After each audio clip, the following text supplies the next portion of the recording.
Hello बच्चों, physics with Mahesh sir इस YouTube channel में आपका स्वागत है। और आज हम बिल्कुल नया चैप्टर करंट इलेक्ट्रिसिटी शुरू करने जा रहे हैं। करंट इलेक्ट्रिसिटी में 3 पार्ट का होगा और तीनों पार्ट के लिए पहले थ्योरी पार्ट हम देखेंगे, उसके बाद न्यूमेरिकल पार्ट देखेंगे। आज हम शुरू करते हैं बैंड से। आप लोगों ने पढ़ा होगा केमिस्ट्री में, मॉडर्न फिजिक्स में कि जितने भी एलिमेंट होते हैं वो छोटा छोटा पार्टिकल से बना होता है और सबसे छोटा पार्टिकल को एटम कहा जाता है। उस एटम के अंदर एक न्यूक्लियस होता है और उस न्यूक्लियस के चारों ओर इलेक्ट्रॉन चक्कर लगाता है। इसमें एक न्यूक्लियस होता है और न्यूक्लियस के चारों ओर इलेक्ट्रॉन चक्कर लगाता है। अब किसी भी एलिमेंट में अरबों खरबों इस तरह के एटम्स होते हैं और उसमें प्रत्येक एटम में बहुत सारे इलेक्ट्रॉन्स होते हैं जो न्यूक्लियस के चारों ओर चक्कर लगाते हैं।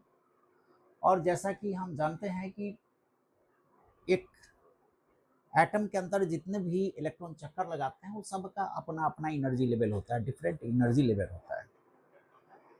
यानी ऐसा हम कह सकते हैं कि बिल्कुल कॉम्पैक्ट स्पेस में, किसी सब्सटेंस के बिल्कुल कॉम्पैक्ट स्पेस में लाखों इस तरह के एटम्स हैं और उस एटम्स में न्यूक्लियस है, उस न्यूक्लियस के चारों ओर इलेक्ट्रॉन चक्कर लगा रहे हैं। अर्थात इसमें किसी भी कॉम्पैक्ट एलिमेंट, एक छोटा सा किसी एलिमेंट के छोटा सा पार्ट में लाखों एनर्जी लेवल्स हैं इलेक्ट्रॉन्स के, जिस एनर्जी लेवल में रह के इलेक्ट्रॉन न्यूक्लियस की ओर चक्कर लगाते हैं। अब ऐसा माना जाता है कि ये जो एनर्जी के लेवल्स हैं इलेक्ट्रॉन के, एक दूसरे के साथ ओवरलैप करते हैं और ओवरलैप करके बैंड का निर्माण करते हैं। तो इलेक्ट्रॉन्स डिफरेंट एनर्जी लेवल में होते हैं और वह एनर्जी लेवल ओवरलैप करके बैंड का निर्माण करता है। और जनरली एक एलिमेंट का जो रिजल्टेंट एनर्जी लेवल होता है आफ्टर ओवरलैपिंग, उसमें एक लेवल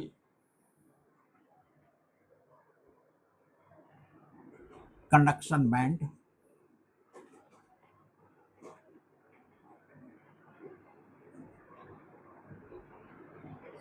और एक लेवल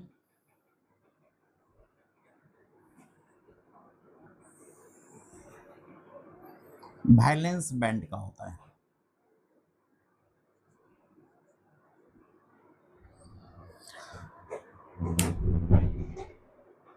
एनर्जी लेवल्स का वह बैंड जिसके अंतर्गत यदि कोई इलेक्ट्रॉन एनर्जी रखता है तो इलेक्ट्रॉन बाउंड होता है न्यूक्लियस के साथ, वह वैलेंस बैंड कहलाता है।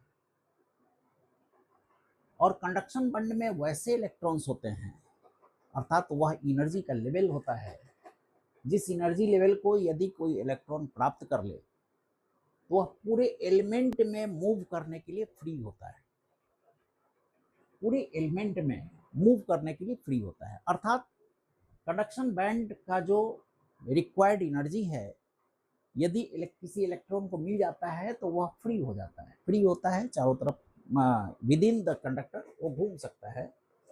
जबकि वैलेंस बैंड का एनर्जी यदि है किसी इलेक्ट्रॉन के पास तो वह रहेगा तो उस कंडक्टर में ही, परंतु वह फ्री मूवमेंट के लिए फ्री नहीं होता है, वह बाउंडेड होता है न्यूक्लियस से और न्यूक्लियस के चारों ओर चक्कर लगाता है। इस दोनों के बीच जो एनर्जी गैप होता है, इस दोनों के बीच जो एनर्जी गैप होता है, इसको फॉरबिडन गैप कहा जाता है। Forbidden gap. अब इस तरह किसी सब्सटेंस में वैलेंस बैंड के अंदर वैलेंस बैंड का एनर्जी रखने वाला कोई इलेक्ट्रॉन को यदि बाहर से कोई एनर्जी दिया जाए, चाहे इलेक्ट्रिक एनर्जी के रूप में दिया जाए, हीट एनर्जी के रूप में दिया जाए, तो ऐसा हो सकता है कि यह वैलेंस कंडक्शन बैंड में चला जाए और यह फ्री हो जाए, free to move, free for movement हो जाए, यानी पूरे कंडक्टर के चारों तरफ घूमने के लिए वो फ्री हो जाए। लेकिन किसी इलेक्ट्रॉन को वैलेंस बैंड से कंडक्शन बैंड में जाने के लिए फॉरबिडन गैप के बराबर एनर्जी की आवश्यकता होती है। इतना एनर्जी यदि किसी इलेक्ट्रॉन को मिलता है जो वैलेंस बैंड में है, तो वह कंडक्शन बैंड में जा सकता है और वह फ्री मूवमेंट कर सकता है। अर्थात किसी भी सब्सटेंस को यदि एनर्जी दिया जाए in the form of heat या in the form of mechanical kinetic energy, in form of electric energy, तो ऐसा संभव है कि इसके इलेक्ट्रॉन्स को जो बाउंडेड है उसको फ्री किया जा सके, यानी कंडक्शन बैंड में उसको भेजा जा सके। अब हम जानते हैं कि सब्सटेंस 3 प्रकार के होते हैं। Electric conduction point of view से एक को कंडक्टर कहा जाता है। कंडक्टर वह सब्सटेंस जो इलेक्ट्रिसिटी को कंडक्ट कर सकता है, अर्थात उसमें इलेक्ट्रिक चार्ज उस कंडक्टर के एक सिरे से दूसरे सिरे तक जा सकता है। दूसरा इंसुलेटर, जिसमें इलेक्ट्रिक करंट नहीं चल सकता है, इलेक्ट्रिक करंट फ्लो नहीं कर सकता है, इंसुलेटर। और तीसरा एक होता है जो मॉडर्न फिजिक्स में हम लोग पाते हैं, सेमीकंडक्टर। इसका प्रॉपर्टी दोनों के बीच का होता है, अर्थात ये इंसुलेटर भी नहीं होता है और एक कंडक्टर भी नहीं होता है। नॉर्मल टेम्परेचर पर यह इंसुलेटर की तरह बिहेव करता है और टेम्परेचर यदि बढ़ा दिया जाए, यानी एनर्जी यदि प्रोवाइड किया जाए, तो यह कंडक्टर की तरह बिहेव करता है। तो जो कंडक्टर सब्सटेंस होते हैं, जो कंडक्टर होते हैं, उसमें फॉरबिडन गैप नहीं होता है और कंडक्शन बैंड और वैलेंस बैंड ओवरलैप करते हैं। कंडक्टर में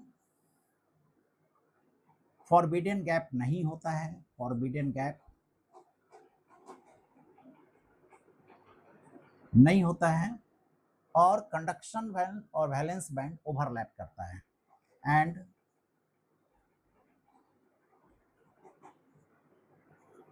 अदर बैंड ओवरलैप्स। अब जब फॉरबिडन गैप नहीं है तो इस स्थिति में होगा क्या, जो भी इलेक्ट्रॉन है उसमें से कुछ इलेक्ट्रॉन जिसके पास ज्यादा एनर्जी है वह कंडक्शन बैंड में होगा और जिसके पास कम एनर्जी है वह वैलेंस बैंड में रहेगा। और इस स्थिति में यदि इसका टेम्परेचर बढ़ाया जाता है या इसको एनर्जी किसी फॉर्म में दिया जाता है, किसी फॉर्म में जब एनर्जी इसको दिया जाता है, तो जो कंडक्शन बैंड में इलेक्ट्रॉन है, अर्थात जिस इलेक्ट्रॉन के पास एनर्जी ज्यादा है, उसका रैंडम मोशन काफी बढ़ जाता है, उसका रैंडम मोशन बढ़ जाता है और वैलेंस बॉन्ड से कुछ इलेक्ट्रॉन, वैलेंस बैंड से कुछ इलेक्ट्रॉन एनर्जी लेके कंडक्शन बैंड में कन्वर्ट होता है, लेकिन ज्यादा नहीं, बहुत कम इलेक्ट्रॉन, क्योंकि पहले से इलेक्ट्रॉन कंडक्शन बैंड में होता है और कंडक्शन बैंड में जो इलेक्ट्रॉन होते हैं वो पहले से ज्यादा एनर्जी रखते हैं और फ्री मूवमेंट करते हैं। हाँ, नंबर ऑफ इलेक्ट्रॉन्स की संख्या बढ़ सकती है, यदि हम वैलेंस बॉन्ड के इलेक्ट्रॉन को एनर्जी देते हैं तो कुछ इलेक्ट्रॉन फ्री होकर कंडक्शन बैंड में नंबर ऑफ इलेक्ट्रॉन की संख्या को बढ़ा सकते हैं। इंसुलेटर में फॉरबिडन गैप बहुत बड़ा होता है, बिग फॉरबिडन गैप, और इतना बड़ा होता है कि इतना एनर्जी दे के वैलेंस बॉन्ड बैंड के इलेक्ट्रॉन्स को कंडक्शन बैंड में ले जाना मुश्किल होता है। तो बिग फॉरबिडन गैप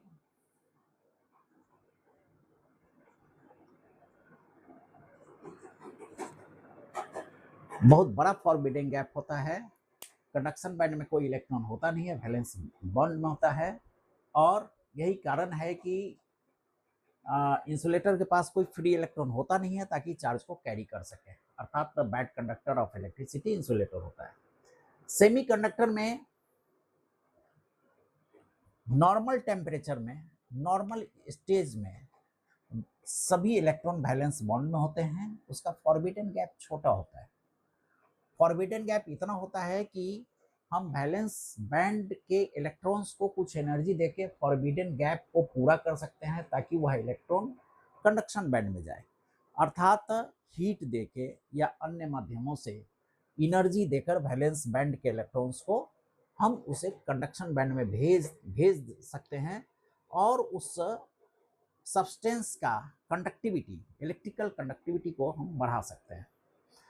तो अब ये तीन प्रकार के हुए कंडक्टर, जिसमें ऑलरेडी कंडक्शन बैंड में इलेक्ट्रॉन होते हैं, अर्थात इलेक्ट्रिसिटी को चार्ज को कैरी कर सकते हैं। इंसुलेटर, इसका फॉरबिडन गैप काफ़ी बड़ा होता है, जिसके कारण इलेक्ट्रिसिटी कैरी नहीं करता है, कोई इलेक्ट्रॉन होता ही नहीं कंडक्शन बैंड में। और तीसरा सेमी कंडक्टर, सेमी कंडक्टर में फॉरबिडन गैप छोटा होता है और वैलेंस बैंड का इलेक्ट्रॉन एनर्जी गेन कर एक कंडक्शन बैंड में जाता है और फ्री इलेक्ट्रॉन की संख्या बढ़ जाती है। इस स्थिति में एक अनुमान बड़ा ही सहज लगाया जा सकता है, बहुत ही सहज अनुमान, कि कंडक्टर का यदि टेम्परेचर हम बढ़ाते हैं, कंडक्टर का टेम्परेचर बढ़ाते हैं तो इलेक्ट्रॉन वैलेंस बॉन्ड से कंडक्शन बैंड में बढ़ेगा, उतना नहीं बढ़ेगा लेकिन कुछ बढ़ेगा, अर्थात इसका कंडक्टिविटी बढ़ सकता है। कंडक्टिविटी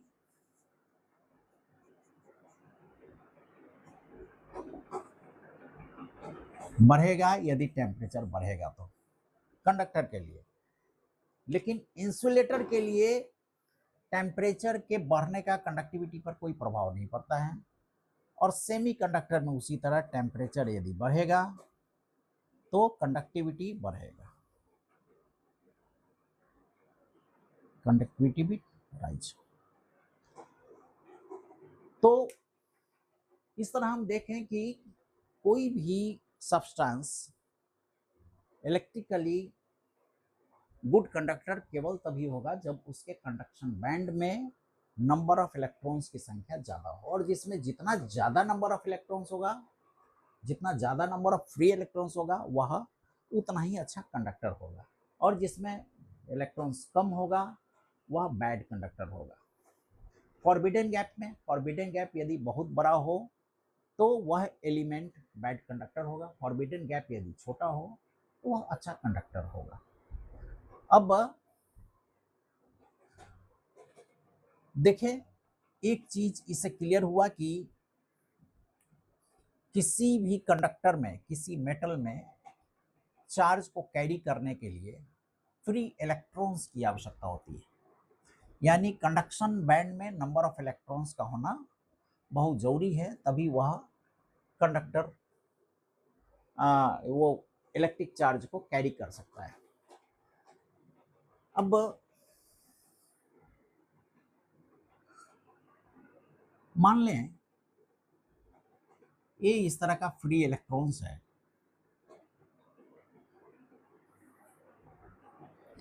ये फ्री इलेक्ट्रॉन्स है। फ्री इलेक्ट्रॉन्स दो कारणों से मूव करता है, एक उसका अपना एनर्जी, इंटरनल एनर्जी, यानी उसका थर्मल एनर्जी।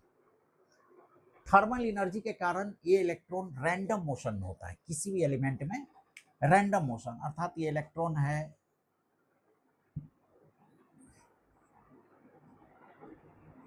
यहाँ टकराएगा, यहाँ, फिर दिस वे, फिर दिस वे, रैंडम मोशन में लगातार इलेक्ट्रॉन ट्रेवल करते रहता है from one point two other point, इसलिए कि आपस में इसका कोलिजन होता है। यह कोलिजन इलेक्ट्रॉन से हो सकता है, यह कोलिजन न्यूक्लियस के साथ हो सकता है।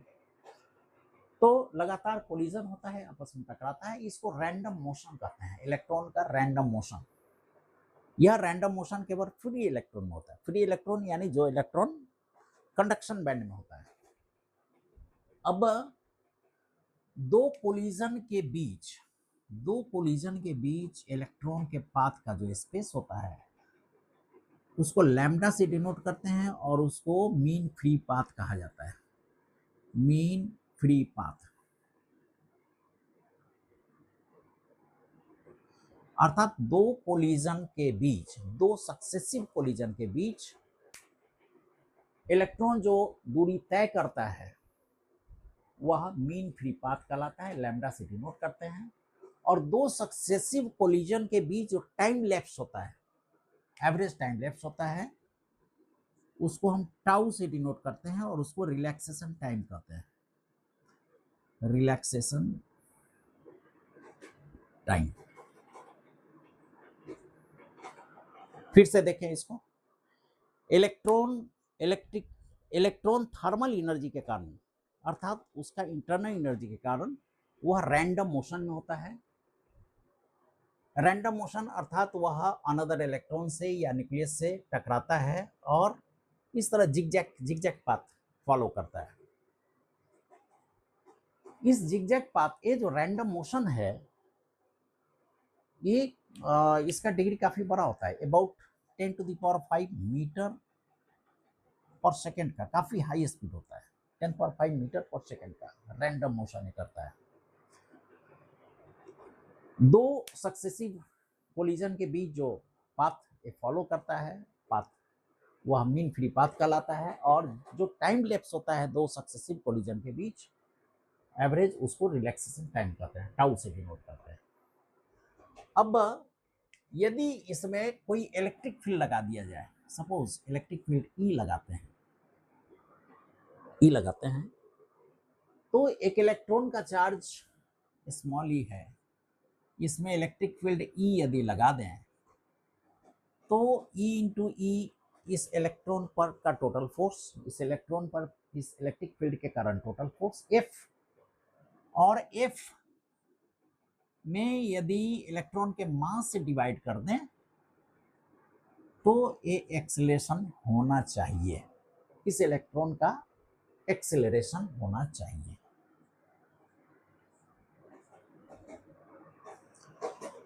और यदि इलेक्ट्रिक फील्ड के कारण इतना एक्सेलरेशन है, तो इस इलेक्ट्रॉन को इतनी तेजी से इलेक्ट्रिक फील्ड के डायरेक्शन में चलना चाहिए, परंतु ऐसा होता नहीं। अर्थात इतना एक्सेलरेशन से इसको चलना चाहिए। यदि मान लीजिए ऐसा होता, तो किसी कंडक्टर में यदि हम कोई बैटरी लगाते हैं या ईएमएफ लगाते हैं, इलेक्ट्रोमोटिव फोर्स लगाते हैं, तो इसके इलेक्ट्रॉन का वेलोसिटी लगातार बढ़ते जाता, अर्थात इसमें करंट भी लगातार बढ़ते जाता है। यहाँ करंट कुछ और रहता है, यहाँ करंट कुछ और रहता है, यहाँ करंट कुछ और रहता है, लेकिन करंट सब जगह एक होता है, एक ही होता है। अर्थात इसमें एक्सेलरेशन एज सच, कोई एक्सेलरेशन ईएमएफ के डायरेक्शन में नहीं होता है और ना ही वो स्पीड होता है। तो होता क्या है भाई, जब इलेक्ट्रॉन पर ईएमएफ लग गया और ईएमएफ के कारण जो उस पर फोर्स लग रहा है इलेक्ट्रॉन का, उसके अनुकूल यदि उस पर एक्सेलरेशन नहीं लग पा रहा है, तो होता क्या है, तो एक्चुअली इलेक्ट्रॉन रैंडम मोशन में है, टकराता है, और टकराने के कारण जितना आगे बढ़ता है उतना ही पीछे जाता है, जितना आगे वो बढ़ता है उतना ही पीछे जाता है। और लेकिन इलेक्ट्रोमोटिव फोर्स यदि लगा दिया जाए, इस इलेक्ट्रॉन पर ईएमएफ यदि लगा दिया जाए, तो ईएमएफ की दिशा में एक प्रयास करता है चलने का। अब यहां से प्रयास किया चलने का, परंतु एक कोलिजन के बाद बैक हो गया, फिर यह प्रयास किया चलने का, एक कोलिजन के बाद बैक हो गया, फिर प्रयास करेगा चलने का। तो इस तरह रैंडम मोशन के कारण, कोलिजन के कारण यह ई के प्रभाव में जो एक्सीलरेशन होना चाहिए वो प्राप्त नहीं कर पाता है और धीरे धीरे चलता है, ईएमएफ के डायरेक्शन में बहुत धीरे धीरे चलता है। उस स्पीड को ही अर्थात रैंडम मोशन और force due to electric field के प्रभाव में इलेक्ट्रॉन का ई के दिशा में चलना, जो वेलोसिटी है वह ड्रिफ्ट वेलोसिटी कहलाता है। बहुत छोटा वेलोसिटी होता है, उसको ड्रिफ्ट वेलोसिटी कहते हैं। और यह ड्रिफ्ट वेलोसिटी लगभग 10⁻⁻⁴ मीटर सेकेंड पे होता है। कहाँ 10⁻⁵ रैंडम मोशन का वेलोसिटी है, बहुत ही छोटा वेलोसिटी है, ड्रिफ्ट वेलोसिटी से चलता है। तो एक चीज क्लियर हो गया कि फ्री इलेक्ट्रॉन्स ही रैंडम मोशन करता है और ईएमएफ जब लगाते हैं तो फ्री इलेक्ट्रॉन ही ईएमएफ की दिशा में चलता है, परंतु ईएमएफ की दिशा में जो इलेक्ट्रॉन का मूवमेंट होता है वो छोटा होता है, काफी छोटा होता है, 10⁻⁴ मीटर पर सेकेंड के लगभग का होता है और उसको ड्रिफ्ट वेलोसिटी कहते हैं। चलिए अब ड्रिफ्ट वेलोसिटी पर आ गए तो हमने इसमें तीन चीज देखा, हमने रिलैक्सेशन टाइम देखा, हमने मीन फ्री पाथ देखा और हमने ड्रिफ्ट वेलोसिटी देखा। एक इलेक्ट्रॉन है, इसका चार्ज E है, इलेक्ट्रिक फील्ड E, तो इस इलेक्ट्रॉन पर लगता हुआ force F = E × E। Electron का मास यदि m है, सपोज m मास है, और इस फोर्स के कारण एक्सेलरेशन यदि a है, तो एक्सेलरेशन = E × E/me। ए एक्सेलरेशन इलेक्ट्रॉन का, तो एक्सेलरेशन इस स्थिति में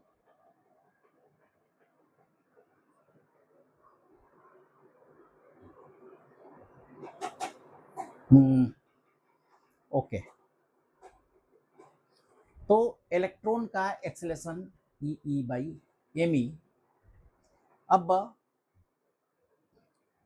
E चूंकि इलेक्ट्रिक फील्ड है और जो पोटेंशियल डिफरेंस बाई यदि लेंथ L हो, मतलब दो बिंदु हो A और B, इस दोनों के बीच पोटेंशियल डिफरेंस V हो और इसका डिस्टेंस L हो, तो V/L इलेक्ट्रिक फील्ड होता है। यानी इसको लिख सकते हैं, this acceleration is VE me × L। अब देखें इसमें, मान लीजिए कि इस तरह का हजारों इलेक्ट्रॉन्स है, रैंडम मोशन में। इलेक्ट्रॉन 1 का सपोज मोशन है, रैंडम मोशन U1, इसका है U2, 3 का है U3, 4 का है U4, इस तरह का रैंडम मोशन इलेक्ट्रॉन्स का है और इस पर एक इलेक्ट्रिक फील्ड E लगाते हैं।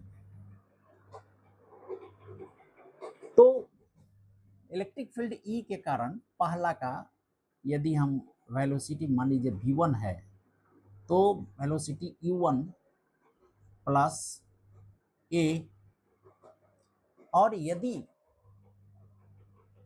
इसके दो सक्सेसिव कोलिजन के बीच रिलैक्सेशन टाइम T है, तो दिस τ1। इसी तरह V2, दूसरे इलेक्ट्रॉन का V2 = U2 + A τ2 लिख सकते हैं। इस तरह तीसरे का V3 U3 + A τ3 लिख सकते हैं। यानी प्रत्येक इलेक्ट्रॉन का वेलोसिटी को यदि ऐड ऑन कर दें, हम इलेक्ट्रॉन का वेलोसिटी को ऐड ऑन कर दें V1 + V2 Vn/n,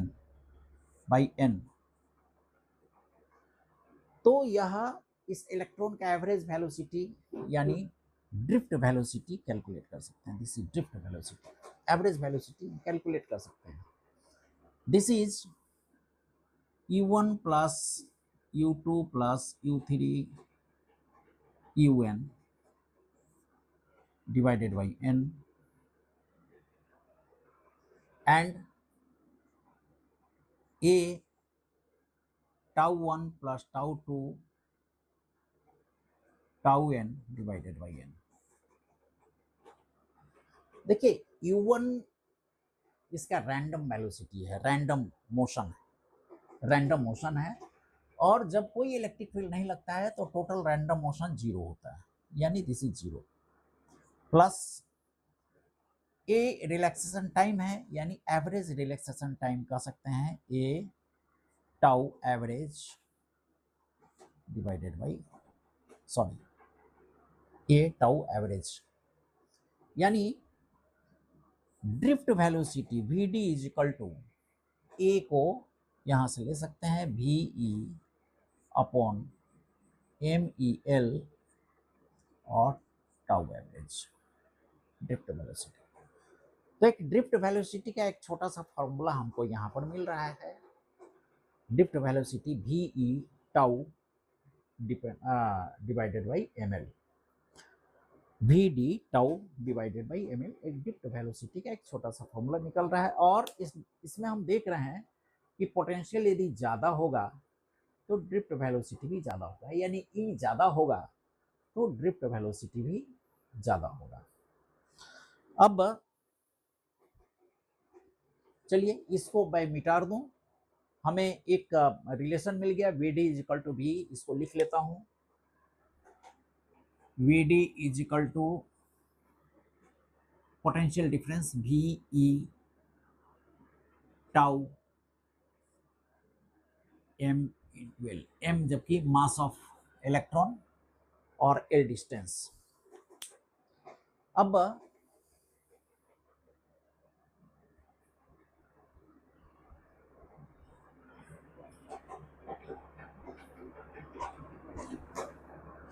इलेक्ट्रॉन का ड्रिफ्ट वेलोसिटी हमने निकाला इलेक्ट्रोमोटिव फोर्स के डायरेक्शन में। अब मान लीजिए कि एक कंडक्टर है इस तरह का, और इसका किसी टाइम t पर एक क्रॉस सेक्शन A है, और dt टाइम में इस क्रॉस सेक्शन पर जो इलेक्ट्रॉन है वह यहां आ जाता है। dt टाइम में इस कंडक्टर के इस क्रॉस सेक्शन एरिया का जो इलेक्ट्रॉन है वह यहां आ जाता है, यानी यदि इसका ड्रिफ्ट वेलोसिटी vd है तो इसका डिस्टेंस vd इंटू dt समय में ये यहां पर आ जाता है। अब यदि नंबर ऑफ इलेक्ट्रॉन्स पर unit volume, number of electron पर यूनिट वॉल्यूम n है, तो नंबर ऑफ इलेक्ट्रॉन्स पर यूनिट वॉल्यूम, इसको इलेक्ट्रॉन डेंसिटी कह सकते हैं। नंबर ऑफ इलेक्ट्रॉन पर यूनिट वॉल्यूम n यदि है तो इस एरिया में,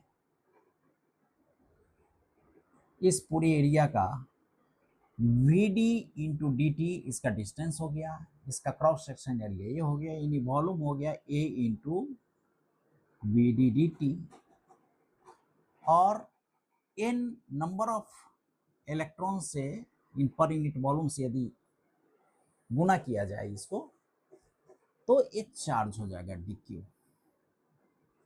टोटल चार्ज। अब देखिए dt टाइम में टोटल इतना charge, this much, cross section A vd into dt distance और इंटू n नंबर ऑफ, तो इतना चार्ज इस क्रॉस सेक्शन एरिया को पार कर रहा है dt समय में। अब करंट का हम परिभाषा जानते हैं कि एक कंडक्टर से, एक कंडक्टर है, इस कंडक्टर के क्रॉस सेक्शन एरिया से यदि q चार्ज t टाइम में पार करता है, q चार्ज t टाइम में पार करता है तो current is q by T. यदि किसी कंडक्टर से के किसी पर्टिकुलर क्रॉस सेक्शन एरिया से होकर t टाइम में q चार्ज गुजरता है तो current q by t. Current का SI यूनिट एम्पियर होता है और एक कूलम्ब एक टाइम, अर्थात 1 ampere is equal to 1 coulomb पर सेकेंड। यानी 1 सेकेंड में 1 कूलम्ब यदि चार्ज फ्लो करता है तो उसको 1 एम्पियर करंट कहा जाता है। यही एम्पियर का परिभाषा है। अब यहाँ पे dq टोटल चार्ज फ्लो हो रहा है dt टाइम में, इस dt को इधर ले आए तो a ड्रिफ्ट वेलोसिटी और into n, this will B current. एक करंट हो जाएगा जो इसको फ्लो कर रहा है, दैट इज इस डेफिनेशन के अनुसार। अब दिस इज, यहाँ एक मिनट सॉरी, यहाँ चार्ज निकालना है, नंबर ऑफ इलेक्ट्रॉन्स है लेकिन एक इलेक्ट्रॉन पर चार्ज ई होगा, एक इलेक्ट्रॉन पर चार्ज ई होगा। तो this is I is equal to v d drift velocity e n a this.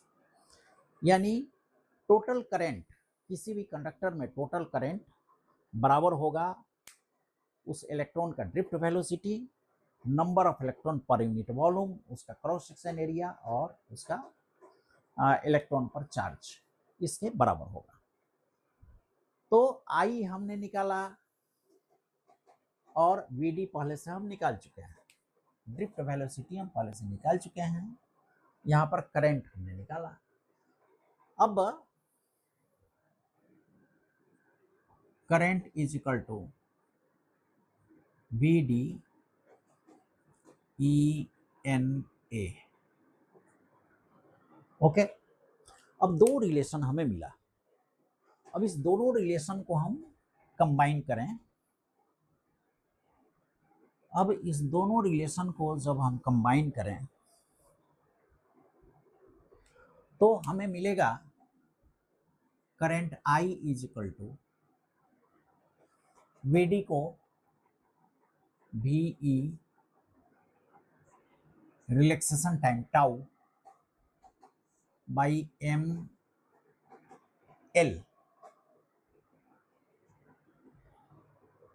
ENA, this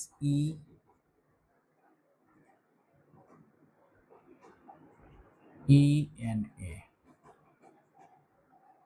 VD का वैल्यू इसमें बैठा है EN है, that is VE square N A divided by ML is equal to I। इसको लिख सकते हैं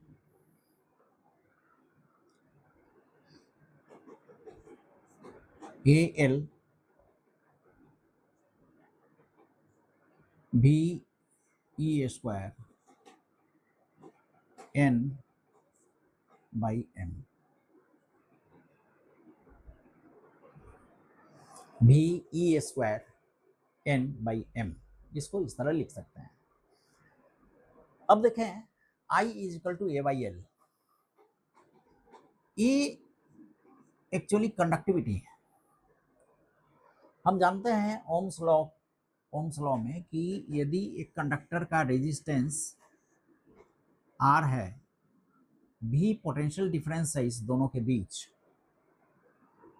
तो जो करंट फ्लो होगा, this current flow I will proportional to V, I is proportional to V, और इसको V is equal to R into I, यानी रेजिस्टेंस इंटू करंट करते हैं और R is equal to V by I लिखते हैं, यानी potential difference divided by current is equal to resistance are.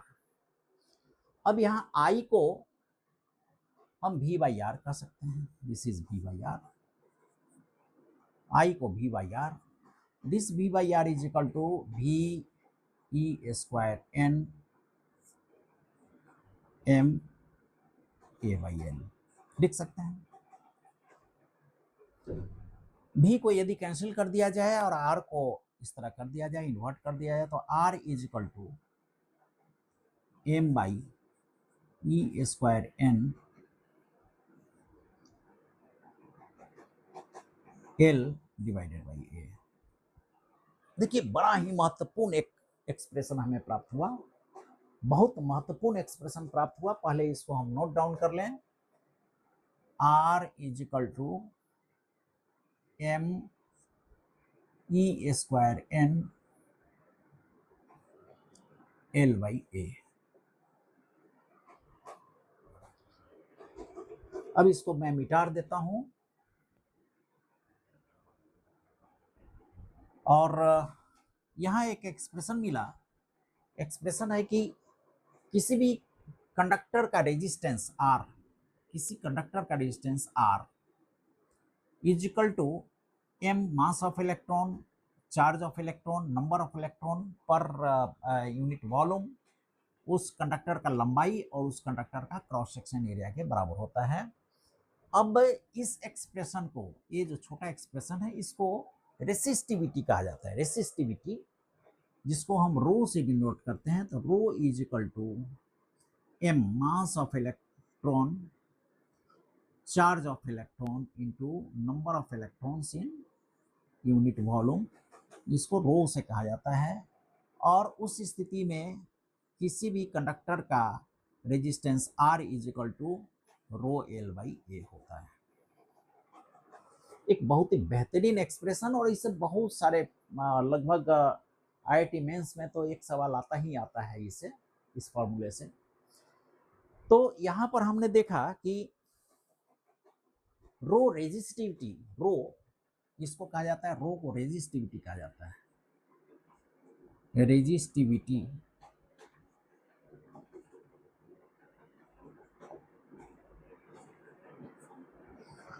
और इसको कहा जाता है कि this is resistance of unit volume of a substance.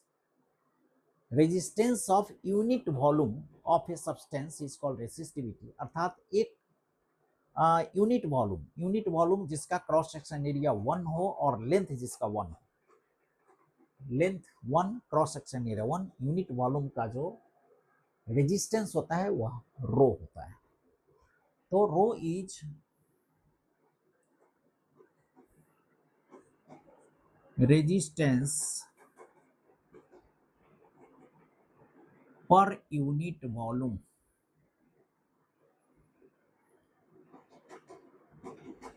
Of a substance.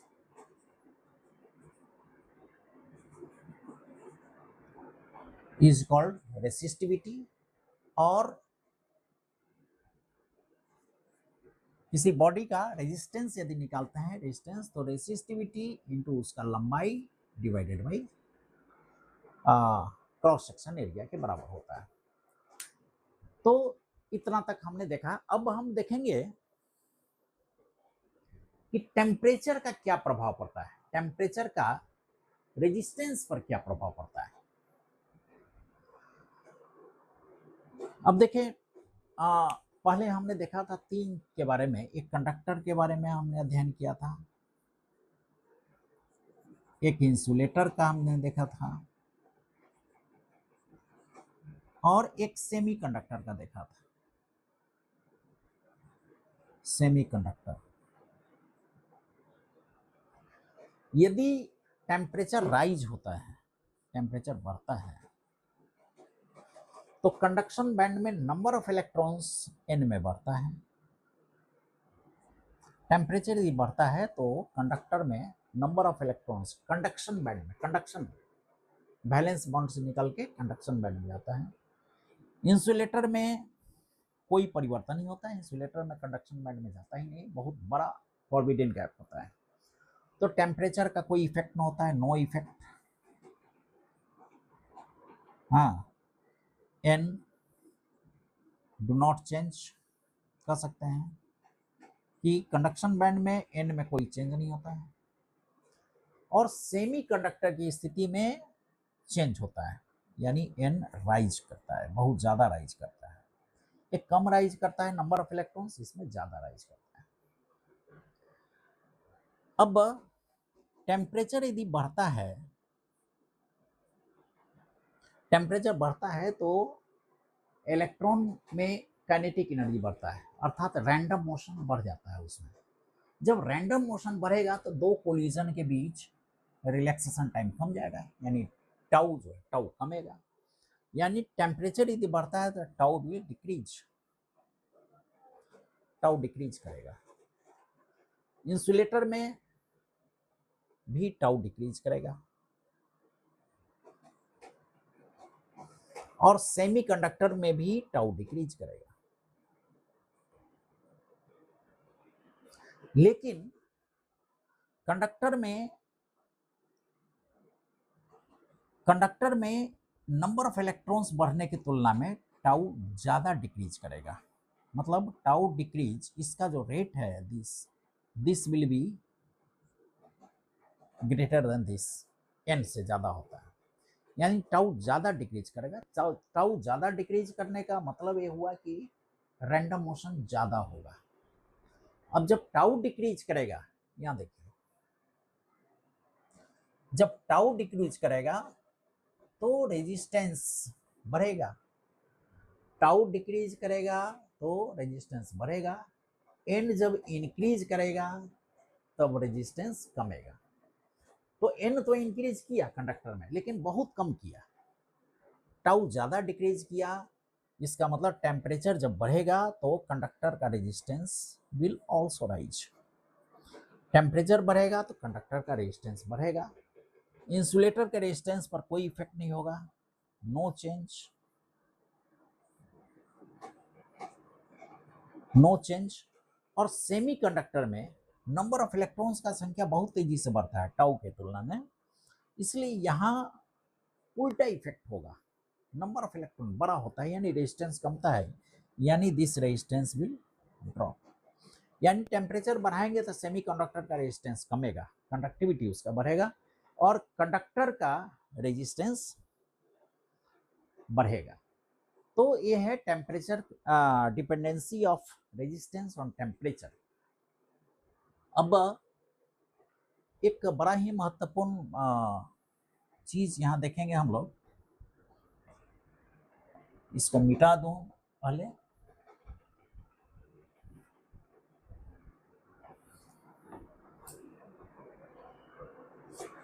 देखिए R is equal to rho l by A एक बहुत ही महत्वपूर्ण फॉर्मूला है, और इस पर बहुत तरह का सवाल आते हैं। अभी हम एक दो चीज चेक करेंगे इस पर। R is equal to rho l by A, मान लीजिए एक एल लेंथ का कोई कंडक्टर है, एल लेंथ का है, और इसका क्रॉस सेक्शन एरिया ए है। यदि रो इसका ए हो तो R is equal to rho l by A होगा। अब सपोज इस कंडक्टर को स्ट्रेच करते हैं, स्ट्रेच यानी लंबाई को बढ़ाते हैं या कंप्रेस करके लंबाई को घटाते हैं। तो लंबाई को बढ़ाएंगे, उस स्थिति में इसका क्रॉस सेक्शन एरिया भी कमेगा, और लंबाई को यदि कम करेंगे तो क्रॉस सेक्शन एरिया बढ़ेगा, क्योंकि वॉल्यूम कांस्टेंट रहेगा हर स्थिति में। क्रॉस सेक्शन एरिया इनटू लंबाई, this will be constant always, ये कांस्टेंट होगा। तो मान लीजिए एल इंक्रीजेज बाई x%, मान लीजिए x% एल को बढ़ाते हैं।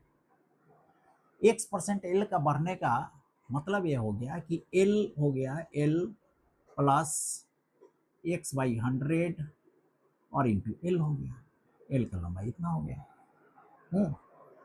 तो अब एल को जब x% हम बढ़ा देते हैं तो मान लीजिए कि इसका रेजिस्टेंस इसका r' हो जाता है, तो this r dash will be rho into this divided by rho into this divided by. अब देखिए ए एल कांस्टेंट है, यानी एल जब बढ़ेगा, एल जब बढ़ेगा तो ए घटेगा, तभी तो ये कांस्टेंट रहेगा। एल जब बढ़ेगा तो ए घटेगा। अब घटेगा कितना से, तो यहां देख लें कि दिस जितना ये बढ़ा उतना ही यदि घट जाता है ए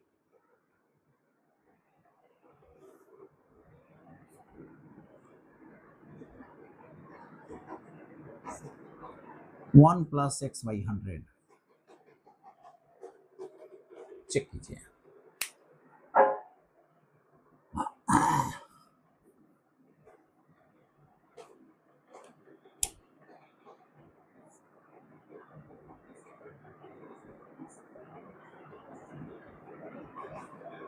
देखिए इसमें ए एल कांस्टेंट है, एल बढ़ता है, एल प्लस x परसेंट से यदि बढ़ता है x इंटू एल, और a को हम यदि डिवाइड कर देते हैं 1/x 100 से, तो a कैंसिल हो जाएगा, दोनों मिला के a इंटू एल रहेगा। इसको हम लिख सकते हैं l 1 + x/100, यानी x परसेंट से जब l बढ़ता है तो l हो जाता है 1 + x/100, और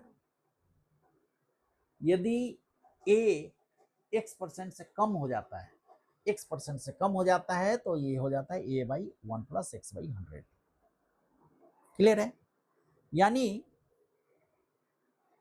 l यदि x परसेंट से बढ़ जाता है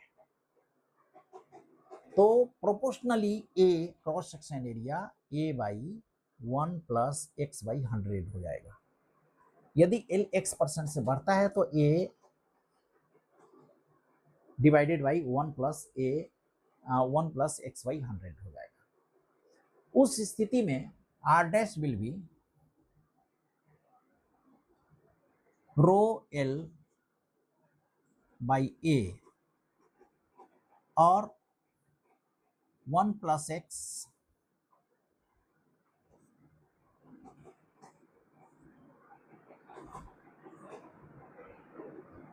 टू दिस मच, यानी दिस इज ये r है, यानी शुरू का जो रेजिस्टेंस है, ये r डैश से जो बढ़ गया रेजिस्टेंस x परसेंट बढ़ाने से, तो दिस x बहुत ही छोटा हो यदि, तो this approx equal to 2x/100, यानी दिस इज, कहा जाता है कि l को यदि x परसेंट से हम बढ़ाते हैं, l को यदि x परसेंट से बढ़ाते हैं तो इसका रेजिस्टेंस 2x परसेंट से बढ़ेगा।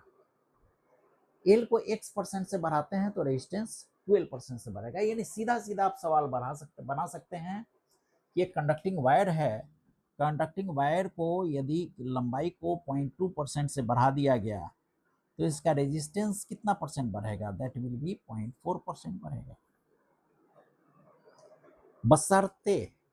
बशर्ते कि ए इंक्रीज इन लेंथ बहुत ही छोटा हो, बहुत छोटा हो, increase of length with respect to total length बहुत ही छोटा हो। उस स्थिति में जितना परसेंट इंक्रीज हम लेंथ में करेंगे उसका ठीक डबल इसके रेजिस्टेंस में बढ़ोतरी होगी।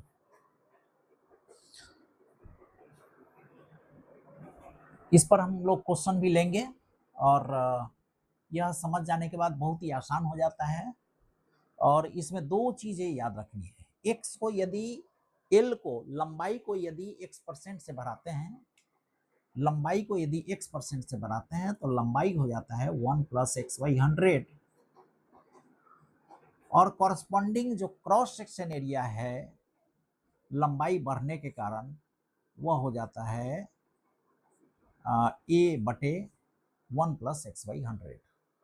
यदि l इतना हो जाएगा तो a इतना हो जाएगा, ताकि a इंटू एल कॉन्स्टेंट रहेगा।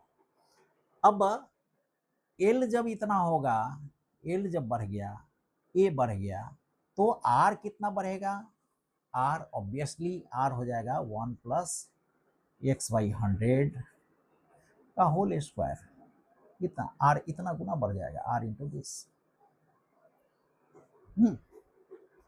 यानी अब देखिए एल यदि 1% बढ़ता है, एल यदि 1% बढ़ता है तो ए हो जाएगा 1/दिस, और आर कितना परसेंट हो जाएगा तो 1 प्लस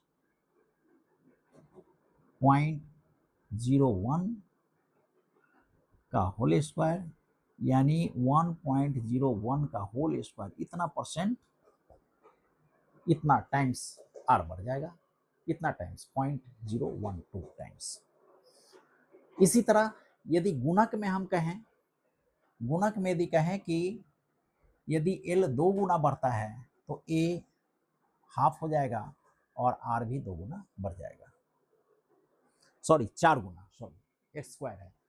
एल यदि 2 गुना बढ़ता है तो आर 4 गुना बढ़ेगा, एल यदि 3 गुना बढ़ता है तो आर 9 गुना बढ़ेगा, क्योंकि स्क्वायर का गुना बढ़ेगा।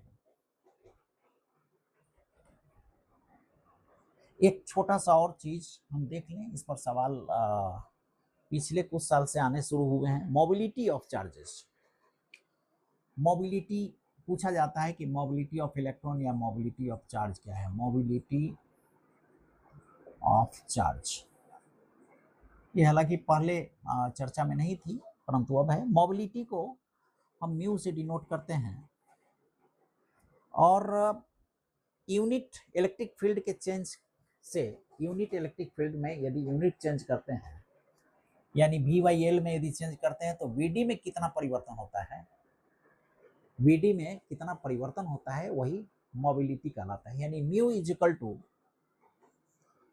VD/E